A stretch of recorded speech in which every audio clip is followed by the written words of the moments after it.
This is my homemade bus bar solution. I think it's a solution, or my experiments, journey. I had some copper stock.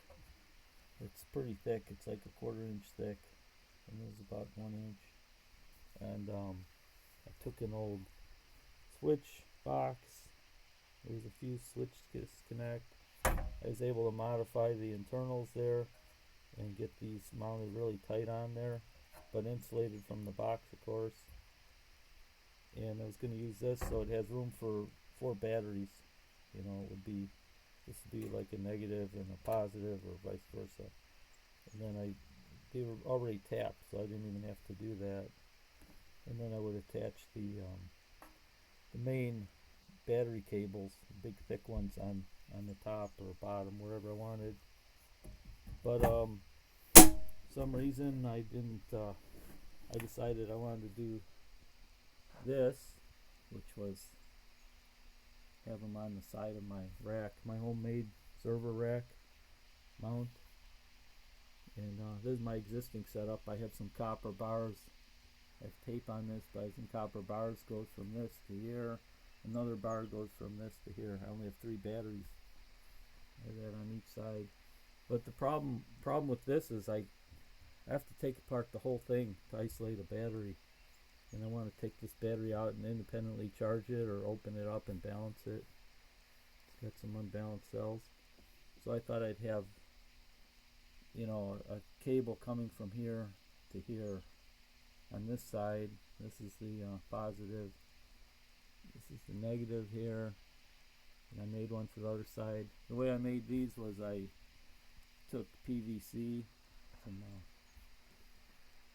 conduit PVC, 1 inch, and I slid it. I cut a couple slots out of it, and I heated it up and pinched it. It'll hold its form when you do that. And I also cut some slots so that the connectors would fit flat on there. And I don't know, I guess that's the way I'm going to go, but I can always go back to this other box I made here if I want to. We'll see. But anyway, I want to eliminate these bars and be able to isolate the battery, so I could just disconnect one cable and it won't affect the other batteries. And these are existing cables going back to the box where the inverter and everything hooks up. Pretty heavy cables. So I have 3 batteries now. I have another one to put on. These were already pre-tapped.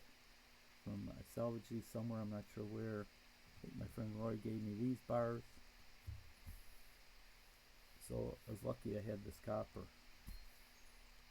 And I put these straps on just for an extra safety in case something would pop these out, but they're pretty tight. Anyway, that's where I'm at right now. I've been starting to make up the cables. I made them pretty long to give me some flexibility. The cable isn't flexible because I'm using salvaged 4-gauge wire. It's not very fine stranded, so it's pretty stiff wire. And I had bought these online, these connectors, terminals. These are 6-gauge. They fit on there just nice and snug. I haven't crimped these sides yet. But I didn't think and count right, so I only ordered 10. And it would take me more than that to do them all. So I had also ordered some 4-gauge ones, which are a little looser on there. So I have enough now. I'm putting 4-gauge ones on the one side. These I've already crimped.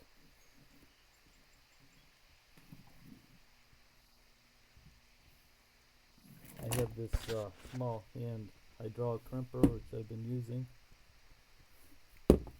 Works pretty good. Not the best, but it works. Anyway, it came with different dies, so I switch them around and as I need to. You kind of got to go a size bigger from what they say. Otherwise, it does this where it starts flaring this out. makes a point on it. But anyways, I gotta finish this up, and who knows where I'll end up, but that's my beginnings of trying to make some bus bars. And I know I could have bought a Victron one for $200 or $300 or $400, but the Victron one, I think it would just be a positive side. I'm not sure if negative fits on their bus bar too, but it's fused. Each one's fused. It has a fuse on each leg from each battery. So I don't have that, but these batteries have breakers in them. So I guess I don't need those fuses. Anyway, we'll see what happens when I get finished up on this project.